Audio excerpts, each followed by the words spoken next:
Okay, I'm leaving on my big trip in 9 days, and I gotta start thinking about the gear that I need to bring along, and all of the stuff that I need, and all of the stuff that I don't need, or think I don't need.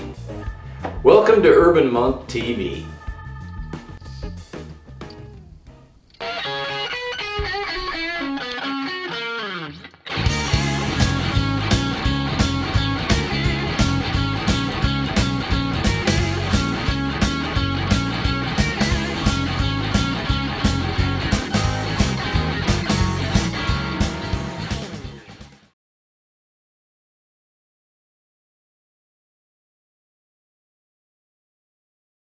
So like my last trip to Joshua Tree National Park, I'm going to bring along some added storage space by taking these kind of cheap saddle bags that I have lying around from, I've had these quite a while, and I've modified them with some grommets so that I can mount them to the crash bars on my bike, and I've got all this extra storage. There's two of these up on the front of my bike, and while the bike is disassembled right now, I can begin to think about loading these.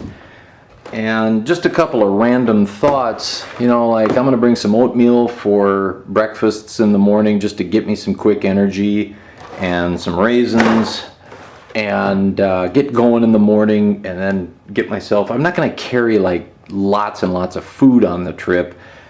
Just something to get me going in the morning and get on the road and find something to eat. But you know, a box of oatmeal like this, you'd think we'll just throw that in the bag, right? Well, but there's all this wasted space in here, and literally that little bit of extra space is gonna make a difference. And so we're gonna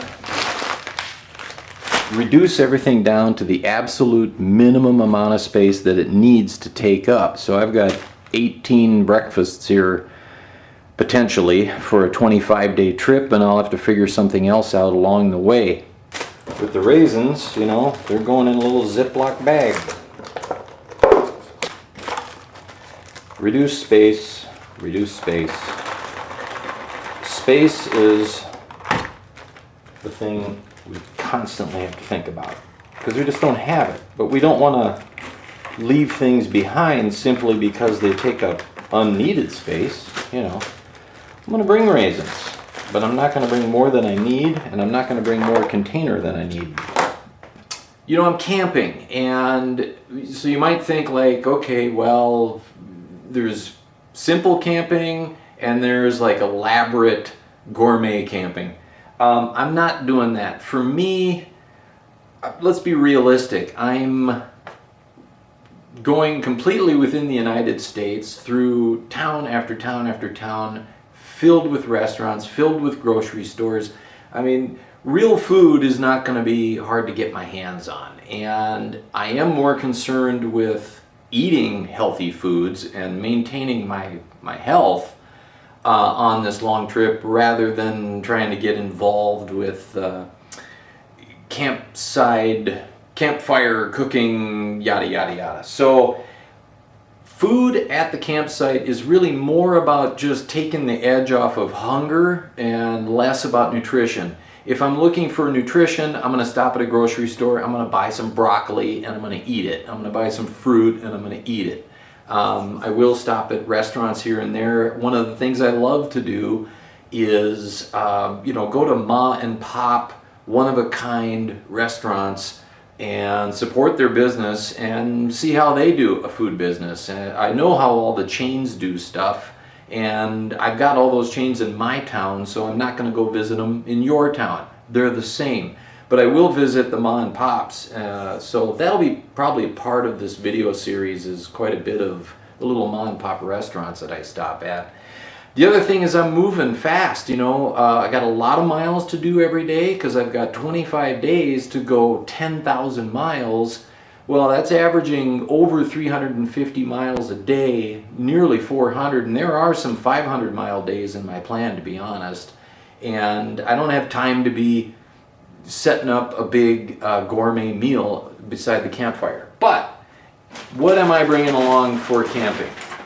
I did grab a couple of dehydrated bags. Just, it's more about having something to eat when I go, oh shit, I didn't get something to eat, you know. So we got pad thai, we got Louisiana red beans and rice, and then I just, you know, I bought some rice, and I'll just boil up rice and fill my stomach, go to bed. In the mornings, I already showed the oatmeal that I packed. Some oatmeal and raisins, and then get going. The goal of the day is to make miles and stay on schedule. This isn't a meandering kind of trip. I have a place to be more than once along the way. Coffee in the morning. Okay, so then the coffee purists, and I do love good coffee, guys, I really do, at home. But out on the road, I'm not gonna bring a French press. I don't have room on the bike for all of that stuff. I'm gonna do instant coffee. That's it. I'm gonna have instant coffee. I'll get my buzz and get going.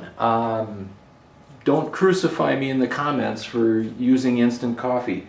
I know it doesn't taste like real coffee, but it's gonna get the job done. Got to be some compromises. You know, I'm also not bringing like my favorite pillow because I don't have room for it. It's compromise. Seems like a simple thing, but just some napkins. You know, when you don't have a sink and a towel hanging on the towel rack next to you on the wall, just keeping your face clean and your hands clean is more difficult. And so keeping some napkins is handy. Shower in a bag. For those of you who may take a trip like this and, like me, need corrective lenses to see this universe, 2 pairs of glasses. I've got, you know, the little bit more fashion forward, a little bit more with the times pair, but you bet I'm taking a second pair with me. When these break and aren't working for you, you don't care what these look like. You're happy you have them. So, 2 pairs of glasses. You know, I can always buy bottled water along the way, but sometimes it's just going to be a drinking fountain or maybe a spigot somewhere where I can just grab water. So a couple of stainless steel containers for water, plus I'll pick up bottled water here and there, but especially in the desert, I want to make sure I'm carrying plenty of water.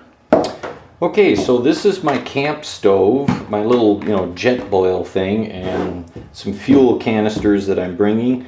You know, this fits in here, this fits on top, and you can put the whole thing, together in this little bag, and that's a nice compact little unit. Does not fit 2 of them, but even then there's some wasted space, and I get to thinking, well, what else do I need on this trip, or potentially need, that could fit in there? And what I'm thinking is, I've got this little headlamp, which is nice around the campsite, and I've got this little light, LED thing, cheap little giveaway really at Harbor Freight, that has either a little 3 light there or inside a tent at night. This is really quite nice, and it hangs up at the top of the tent. What I've done is determined that both of these, I went ahead and opened this up, there we go, to be sure that they both use the same kind of batteries. So I don't need to take 2 different types of batteries along. Well, just trust me, those are AAAs also. And so I'm going to bring extra batteries. 3 for that, 3 for that. They fit in there fantastic. And you're going to say, well, or you may say, yeah, but this takes tools to open it up if you have to change the batteries. I'm going to have tools with me. I actually always carry a multi-bit screwdriver on my bike as just kind of an addendum to the toolkit that's on the bike. I've also got a mosquito net if they get really bad up in the Northland, coffee mug, hand sanitizing wipes, a couple of laundry detergent pods that I can use a little bit of this in a motel sink and wash my socks and underwear. talk a little bit about tools. I mentioned earlier that I have a screwdriver with multiple bits. This thing has pretty much anything I would need. They're all supposed to be in that cap, but they fell inside. Doesn't matter. They're in there. I have them with, and it doesn't take up a lot of space. Couple of things I never go anywhere without, even around town, is a tire patch repair kit, and this is a plug style kit because the V-Strom does have radial tubeless tires on it. But I've got, you know, one tool to insert the plug. I've got one clean out tool. It comes with a sharp blade for cutting the small plugs, which these are automotive plugs. They're a little large for a motorcycle tire, so I tend to cut them in half when I need them. There's rubber cement in here. I also carry some spare blinker bulbs, turn signal bulbs, but I've never needed one of them. And then, of course, if you plug the tire, that's one thing, but you got to be able to fill it up. And I have in the past used smaller air compressors, cheap ones from Harbor Freight, and watch my video in Joshua Tree, and I talk about kind of the nightmare I had there. And I bought this one on that trip, and it's just a much better unit. Also has a work light and pretty compact. It's a little large for my preference, but I've needed a good air compressor so many times on the road and this kit that I never go anywhere without it. Okay, I know it's a drought everywhere out there, but I have rain gear that I'm bringing. And then as far as my feet go, so this is a full poncho and pants that go over everything. They go over my motorcycle jacket, and they're not exactly intended for motorcycling, but they're totally waterproof. I've used them a few times. They work well, kind of heavy, kind of big, but you know, when you need them, you need them. But how about my feet? I have options there, and really for me it's a difficult decision. I have these adventure riding boots that I did a review on. They are waterproof. And then I have kind of one of my old favorites, which are just my Keen hiking boots, which they don't offer as much protection in an accident as these would, which go much further up the ankle and are much more stiff around the ankle. But these are not great for walking in. They're okay, but I don't want to walk too far in them. Here I can walk like literally miles. I'd walk, oh God, I mean, they're so comfortable. I just love them. And so what I can do is I could go this route, but they're water resistant, not necessarily waterproof, and certainly not up around the ankles. I do have these guys, which don't take up too much space, and they are a waterproof boot that zips on, you know, over a shoe like this, and you just pull them out when you need them. I honestly don't know which one I'm going to go with, but then, you know, then there might be a time where I actually go to a restaurant that's just a little bit on the nicer side. I'm not talking about 4-star dining, but something. For that, here's my option. I am a fan of these Allbirds wool shoes that are washable. They fold down to like nothing, but they actually have really good arch in them, and like they're a little dirty right now. I'll literally just wash them. I can hand wash them or throw them in the washing machine, and you know, the whole thing goes in, and you know, they look half decent when you know, you want to be a little bit more presentable. My gut tells me I'm going to end up going this route. Want to talk real quickly about which jacket I'm going to wear. I own 2 motorcycle jackets with armor. This one I've had a while. You can see that it's pretty grungy with just road grime. I've actually washed this, and that's as clean as it gets now. But it's still very functional. And you know, all the zippers work and everything is tight and seams are not ripped and things like that. And it breathes quite well. the weather's going to be hot, so this is the guy I'll be wearing the entire trip. And like I mentioned before, when I do get into something cooler, which I may not ever get into some cooler weather, I've got lots of layers to put under this for warmth. And then for absolute insane heat, I am bringing this fly racing evaporative vest, and you soak it in water for an hour. I don't know if there's like silica woven into it, but it hangs on to water for hours, and you wear it underneath a mesh jacket like this, and as long as you're moving and there's air travel, you know, through the mesh, this thing keeps you cool as a cucumber in triple digits.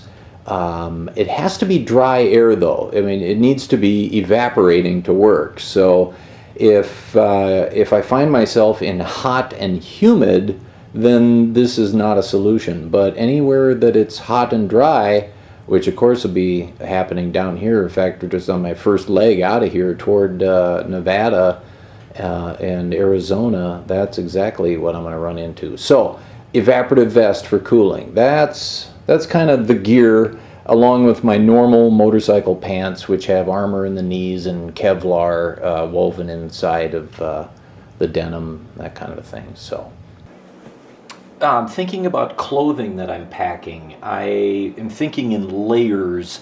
One thing I am dealing with on this trip is extremely hot temperatures, but at night up north it could be cold, and so I gotta think about being able to be comfortable and everything. I'm bringing my mesh jacket, motorcycle jacket only, so if it does get cold, I need layers underneath that to stay warm. So, you know, 4 t-shirts, and every 4th day I should be able to get into a hotel or motel for a shower and some laundry. 4 days worth of socks plus what I'll be wearing, 4 days worth of underwear, and then a couple of different thermal long sleeves and 2 different fleece with a good neck protection. You know, just getting your neck warm makes a big difference in colder temperatures when you're riding. And I can put these on or take them off as I need. Especially this fleece washes well and dries fast. And, you know, everything's kind of expanded right now because it's sitting out. But once you pack this all into this tiny bag in my side pannier, it should all squeeze down pretty good. And you know, it's this and doing laundry every so often. And you see the duffel bag, it all goes in. You might say, what's this other bag for? As my laundry gets dirty, I want something to separate it from my clean clothes. So this would be my laundry bag. The other thing I can do if it gets really cold for some reason is my rain gear is so watertight, it's also airtight, and then, you know, the wind won't pass through that. I can always throw that on over my motorcycle jacket to really block the wind from penetrating through. And then up in my bathroom here, let's just talk hygiene, personal hygiene on the road. What is my plan here? You know, I already showed that I'm bringing the baby wipes and what I called shower in a bag. You know, you can go a long way with baby wipes, just cleaning up the really smelly spots. And so what else? As far as like my beard and my face, I'm not going to let it go crazy. I don't want to bring a can of shave cream. I don't want to bring razors. I have an electric razor. Going to be good enough for my purposes. I'll give it 1 charge, and here's what's going in my hygiene kit. I got a razor, and you know, I can shave, but when the beard gets really long, I can trim it too. Great, 1 charge, that thing will get me there. I don't have to shave every day. I got a toothbrush, I got a little toothpaste, I got some lip balm that has an SPF to it in case I'm out in the sun for a while and my lips get all fried. dental floss, and you know, that's about it. Oh, hairbrush and deodorant. That'll go in that little canvas bag. As far as hair care products go, yeah, right. There's my hair care product. And those 3 cameras there are your eyes for this trip. That's how you guys will see my trip. And then just finally, sleeping bag will go inside a dry bag with a small pillow and an extra blanket that either can go on top of the sleeping bag if it's needed. I doubt it will be. And or I can put it underneath my mat, which also will be on the bike, and for a little added cushion. So the sleeping bag and all the other soft items are in the dry bag. So the dry bag will have all the soft stuff in it, and I put it on the pillion seat behind me, and it makes a great backrest for eating up all those miles in comfort. Loading the bike, you know, the tent and the sleeping bag or sleeping pad are on top of the panniers, and pretty much everything else is valuable stuff, things I cannot survive without, get locked up into the locking hard cases, and things that, you know, aren't that expensive or aren't that critical, they can go into the bags on the crash bars that are you know, a little bit less secure. And of course I can always haul everything out of them if I have to, take it into my hotel room, and I may do that. Last thing is that the weight. I got to consider heavy items versus light items, and the weight goes as low as it can on the bike, evenly distributed from left and right. That's about it. So that's how I'm packing for my trip. By the time you guys are watching this video, I will be on the trip, and there will not be any additional videos in this series until I return in 25 days after that and begin editing all of the video that I gathered throughout the trip. There will be one video that's a review of the Suzuki V-Strom that will come up. I've just scheduled it to publish in my absence, so that there is some content on the channel while I'm on the trip. So hope you guys enjoy that. And hey, if you like these videos, please give them a thumbs up. It really helps out the channel. And subscribe, and so you get notified when these videos of the trip are up and you don't miss them. And finally, as always, check out my book, Creating Mr. Corton. It's my story with motorcycling, so it's autobiographical, but it also has a lot of great tips on how to customize a motorcycle or just rebuild an old motorcycle. Thanks for watching, and we'll see you later from the road.